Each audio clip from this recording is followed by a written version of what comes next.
জয় শ্রীকৃষ্ণ। রাধে রাধে। মানুষ যেরকম কষ্টের সময় ভগবানকে ডাকে, সুখের সময় আসলে আমার ভগবানকে ভুলে যায়, কিন্তু মাতা কুন্তী যেমন কষ্টের সময় শ্রীকৃষ্ণকে ডেকেছিল, সুখের সময়ও শ্রীকৃষ্ণকেই ডেকেছিল।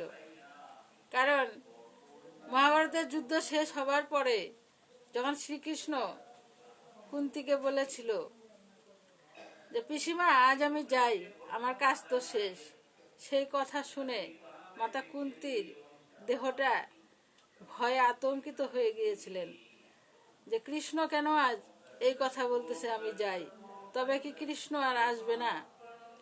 সেই কথা বলে মাতা কুন্তী কেঁদে ফেলেছিলেন।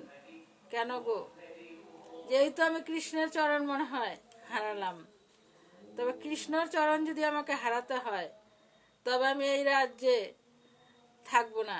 ধর্মরাজ যুধিষ্ঠিরকে ডাকলেন যে যুধিষ্ঠির, নেমে আয় রাজ সিংহাসন থেকে, ওই সিংহাসনে আমাদের লাগবে না। কত কৃষ্ণ ভজন করলে, কৃষ্ণকে ভালোবাসলে এত রাজ ঐশ্বর্য ছেড়ে পথে নামতে চায়। রাধে রাধে।